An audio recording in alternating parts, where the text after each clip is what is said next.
Sophia opened her mouth to scream, but no sound came out. The words she had used her entire life to heal others simply vanished when she needed them most. "Sophia, I've fallen in love with someone else." David was still talking, explaining, justifying, but she had entered a silence so deep it felt like another universe. 2 weeks before the wedding. 4 years of relationship destroyed in one morning.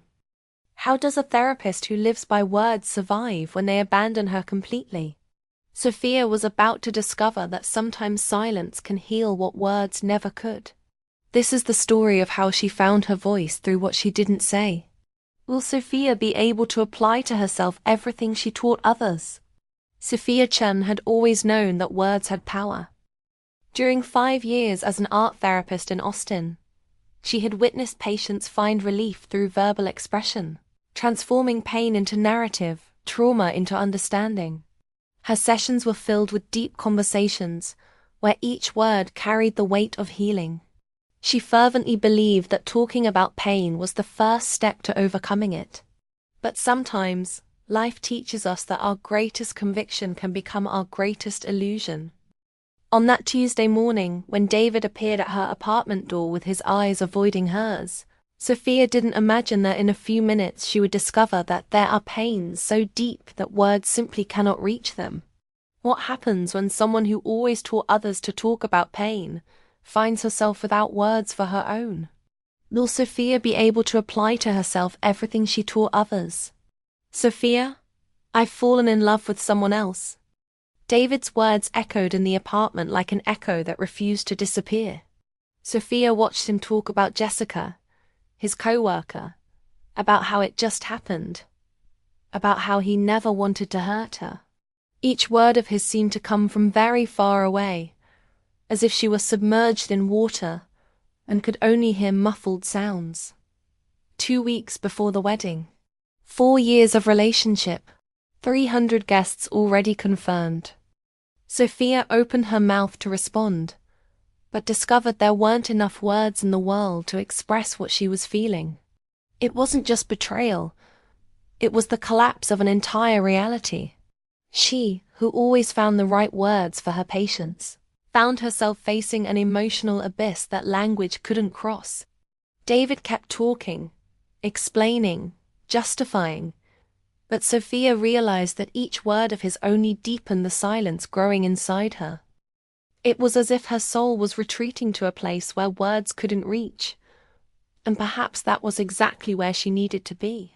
How does someone who lives by words cope when they simply don't exist? In the days that followed, Sophia discovered that silence wasn't a conscious choice. It was a natural response of the body to unbearable pain. When Sarah, her best friend, called insisting, "You need to talk about this," Sophia held the phone without being able to produce any sound. The words existed in her mind, but the path between thought and voice seemed blocked by an invisible barrier. When her mother appeared with homemade soups and well-intentioned advice, Sophia just nodded, recognizing the love in the gestures while her own words remained trapped somewhere deep in her chest. It wasn't stubbornness or resistance. It was as if her voice had been temporarily disconnected from her soul. For the first time in her career, Sophia began to question whether she really knew the healing process. Maybe silence wasn't the absence of communication, but rather the only honest way to honor the magnitude of certain pains. Maybe there were wounds so deep that they needed to be felt in their entirety before being transformed into words. Sophia realized she was learning a completely new language, the language of silence. Was Sophia discovering a form of healing she had never considered before? 3 weeks after the breakup, Sophia returned to work. She expected the familiar routine to bring some relief, but discovered that even the environment that once gave her purpose now seemed strange. During the morning team meeting, while colleagues discussed cases and therapeutic strategies, Sophia found herself watching their mouths move without really processing the words. It was as if she were watching life happen through thick glass. Sarah, always worried, pulled Sophia into hallway conversations. "You need to process this professionally, Sophia. You know that. But Sophia discovered that her silence had become more than a response. It had become a refuge. In silence, she didn't need to explain the inexplicable, justify the unjustifiable, or pretend she was getting better. Silence protected her from others' expectations and, more importantly, from her own expectations about how she should be dealing with the pain. Was Sophia hiding from healing or finding a deeper form of processing? The first session with a patient after the breakup was revealing. Sophia sat across from Marcus, a veteran who had been struggling with nightmares for months. As always, she waited for him to start talking, but Marcus remained silent, staring fixedly at his hands. Before, Sophia would have filled the silence with careful questions, techniques to stimulate conversation. But now, something different happened. She simply stayed there, present in the silence with him. And it was in that moment that Sophia realized Marcus wasn't resisting therapy. He was communicating in the only way he could at that moment. Marcus's silence carried the weight of experiences that words couldn't translate. Sophia felt a deep connection with him, an understanding that went beyond verbal language. For the first time in weeks, she felt genuinely useful. Silence had become a bridge, not a barrier. How could Sophia transform her own experience of silence into a more powerful therapeutic tool? That night, Sophia realized she had discovered something fundamental about the healing process that all her academic studies had never taught. Silence wasn't a void to be filled. It was a sacred space where pain could exist without judgment, without the pressure to be immediately transformed into something comprehensible. It was a place where the soul could breathe, without having to explain each breath. Sophia began to realize that her unconscious resistance to the well-intentioned attempts of Sarah and her mother wasn't stubbornness, but rather an intuitive wisdom. Her body and mind were protecting something delicate that wasn't yet ready to be exposed to the raw light of words. Like a plant that needs to grow in darkness before seeking the sun, her pain needed silence to develop at its own pace. Sophia was learning that healing wasn't necessarily about talking. Sometimes it was about having the courage to stay quiet enough to hear what the soul was trying to say. But was Sophia really healing, or just avoiding facing reality? A response came from an unexpected source. Mrs. Rodriguez, a 67-year-old patient Sophia had been seeing for 2 years, entered her weekly session carrying a folder of drawings. As always, she didn't say a word. Mrs. Rodriguez had stopped talking after her husband's death 3 years earlier. But that day, she opened the folder and showed Sophia a series of watercolors depicting her empty apartment, with a chair always set for 2 people, but only one occupied. The colors were somber, but there was something in the strokes that communicated a serene acceptance of solitude. Sophia looked at the drawings and felt something move inside her, an understanding that transcended any word Mrs. Rodriguez could have said. The lady wasn't avoiding her pain. She was honoring it through a language that went far beyond the verbal. In that moment, Sophia realized that Mrs. Rodriguez's silence was screaming truths that words could never express. Her watercolors were love letters to a pain that deserved to be seen, not explained. How can silence speak louder than 1,000 words? Sophia left that session with a disturbing revelation. How many silent voices had she ignored throughout her career? How many times had she pressured patients to verbalize experiences that might have been too sacred for words? She began to rethink all the moments when she interpreted silence as resistance, when it actually could have been the purest form of communication. That night, Sophia flipped through her own notes from recent years and found patterns that embarrassed her. Patient reluctant to open up, work on verbalizing feelings, break communication barriers. She had spent years trying to translate silences into words, when perhaps she should have learned the language of silence. Sophia realized that in a society that values constant expression, silence had become a form of resistance, not against healing, but against the pressure to perform recovery according to others' timelines. Silence was often the only way to maintain authenticity in a world that wanted quick answers to complex pains. Was Sophia finally understanding the difference between staying quiet and communicating in silence? It was then that Sophia had an epiphany that would change her entire therapeutic approach. Silence wasn't the absence of voice. It was a different voice. A voice that spoke through presence, through gestures, through what wasn't said but was deeply felt. Sophia began to observe her own silence with new eyes. When she stayed quiet during Sarah's calls, she wasn't being evasive. She was communicating that her pain was greater than any conversation could contain. When she nodded to her mother without speaking, she wasn't being rude. She was saying, "I love you, but I can't talk now," in a way that words could never express with such honesty. Sophia realized that her silence had become a fluent language of vulnerability, a way of saying, "I'm here, I'm feeling, I'm processing," without having to perform recovery for others' comfort. She was learning that sometimes the deepest communication happens in the space between words, where the soul can finally breathe without having to explain each breath. If this story is making sense to you, if it resonated with you in any way, subscribe to the channel so we can keep telling stories like this. And before we continue, leave your like. Thank you for your support. But how could Sophia teach others to recognize and respect this silent language?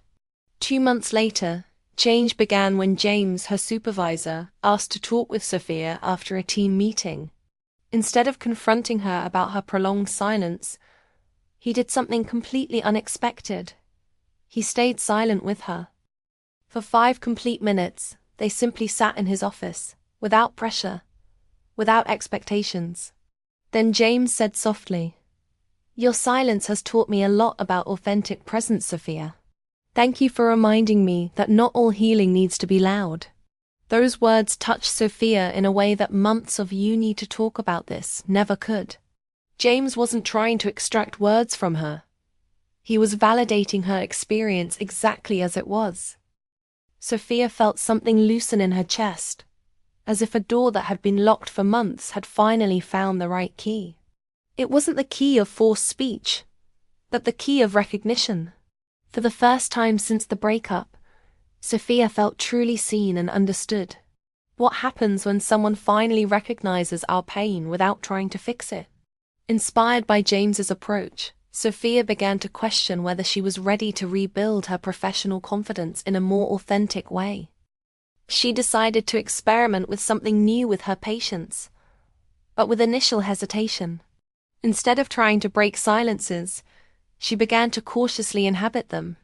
With Marcus, the veteran, she spent entire sessions just being present with him in his quietude. With Mrs. Rodriguez, she began drawing together, creating a visual dialogue that transcended words. Sophia discovered that when she stopped trying to extract verbal narratives from patients, they began to communicate in deeper and more authentic ways. The paradox was fascinating. The less she pressed for words, the more her patients opened up. Not necessarily in elaborate speeches, but in subtle gestures, in posture changes, in looks that carried entire libraries of meaning. Sophia was slowly rebuilding her identity as a therapist, discovering that creating safe space didn't mean asking the right questions, but rather being present in a way that people felt free to exist without having to explain themselves. How could Sophia teach Sarah and her mother the same language of presence without words? 3 weeks later, the opportunity came when Sarah appeared at Sophia's apartment with a determined expression. "Sophia, I know you're going through something, but I can't pretend everything's okay anymore. I need to know how to help you." Sophia felt the familiar impulse to close off, but something had changed in her after the conversation with James. She took a deep breath and said just one word: "Stay." Sarah blinked, surprised by the simplicity of the response. Sophia continued slowly, "You can help me by staying here without trying to fix me." These were the first direct phrases about her need that Sophia had managed to articulate in months. Sarah sat next to Sophia on the couch, and for the first time didn't fill the silence with words or suggestions. They stayed there, side by side, and Sophia felt that finally someone was listening, not just to what she wasn't saying, but why she wasn't saying it. A week later, her mother came to visit her, and Sophia, encouraged by the experience with Sarah, managed to say, "Mom, I love you, but I need you to accept that I'm okay, even without talking about everything." To her surprise, her mother just nodded and said, "I was afraid you had disappeared completely, but I see you're still here." In that moment, Sophia realized that breaking silence didn't necessarily mean talking about everything. Sometimes it meant communicating her boundaries with clarity and finding people willing to respect them.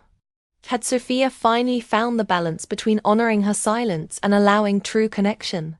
4 months after beginning to reconnect with Sarah and her mother, Sophia found herself considering an idea that had emerged during her sessions with Mrs. Rodriguez and Marcus.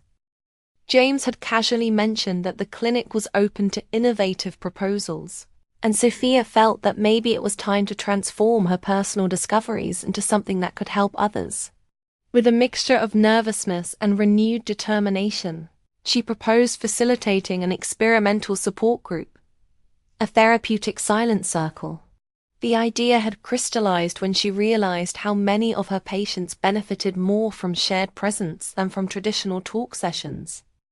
The group would meet every Wednesday night at the clinic, and the only rule was that there was no obligation to speak. One could draw, write, simply sit, or share something if it arose naturally. Sophia watched fascinated as people who had never met could create a deep support network through understanding looks, gentle gestures, and caring presences. Marcus, the veteran, began bringing small wood sculptures he carved at home. His hands spoke of war and peace without uttering a single word about battlefields. Mrs. Rodriguez became the group's unofficial grandmother, offering silent hugs to those who needed them.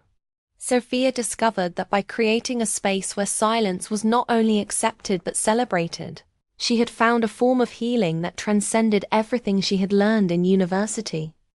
How could a group of people in silence be creating the deepest conversation Sophia had ever witnessed?